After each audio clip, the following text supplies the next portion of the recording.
శ్రీ గురుభ్యో నమః. ధన్వంతరి అవతారం ఎలా ఏర్పడింది తెలుసుకుని ఆ స్వామిని ప్రార్థిద్దాం. క్షీరసాగర మదనలో అమృత కలశంతో సముద్రం నుండి ఉద్భవించిన వారే ధన్వంతరి. కలియుగంలో అమృతం మానవులకు అందకపోయినా అమృతతుల్యమైన ఔషధ గుణాలు గల ఆయుర్వేద వైద్యశాస్త్రం ద్వారా మానవులకు కలిగే శారీరక రుగ్మతలను తొలగించే రక్షణ బాధ్యత తీసుకున్న ధన్వంతరి దేవత.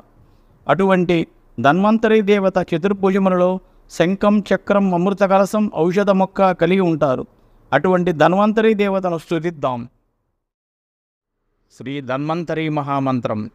ధ్యానం. అచ్యుతానంద గోవింద విష్ణో నారాయణామృత రోగాన్మే నాశయాశేషానాసు ధన్వంతరే హరే. ఆరోగ్యం దీర్ఘమాయుష్యం బలం తేజోదయం శ్రియం స్వభక్తేభ్యో నో గృహ్ణంత వందే ధన్వంతరిం హరిం. ధన్వంతరే రిమం శ్లోకం భక్త్యా నిత్యం పఠంతి యే అనారోగ్యం న తేషాం స్యాత్ సుఖం జీవంతి తే చిరం.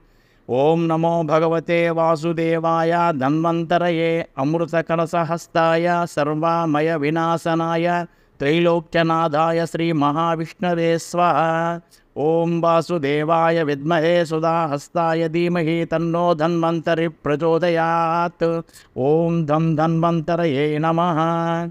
శంఖం చక్రం జలౌకం దదమృతఘటం చారు దుర్భిక్ష దుర్భిః సోష్మస్వచ్ఛాదిహృద్యాం సుఖపరివిలసన్మౌళిమంబోజనేత్రం కాళాంబోదోజ్వలాంగం కటితట విలసచ్చారు పీతాంబరాఢ్యం వందే ధన్వంతరిం తం నిఖిల గదవన ప్రౌఢధావాగ్నిలీలం. ఓం నమో భగవతే మహాసుదర్శనాయ వాసుదేవాయ ధన్వంతరయే అమృతకలశహస్తాయ సర్వభయ వినాశాయ సర్వరోగ నివారణాయ త్రైలోక్యపదయే త్రైలోక్యనిధయే శ్రీ మహావిష్ణు స్వరూప శ్రీ ధన్వంతం స్వరూప శ్రీ శ్రీ శ్రీ ఔషధచక్ర నారాయణాయ స్వాహ. ఇది ధన్వంతరి మహామంత్రం సంపూర్ణం.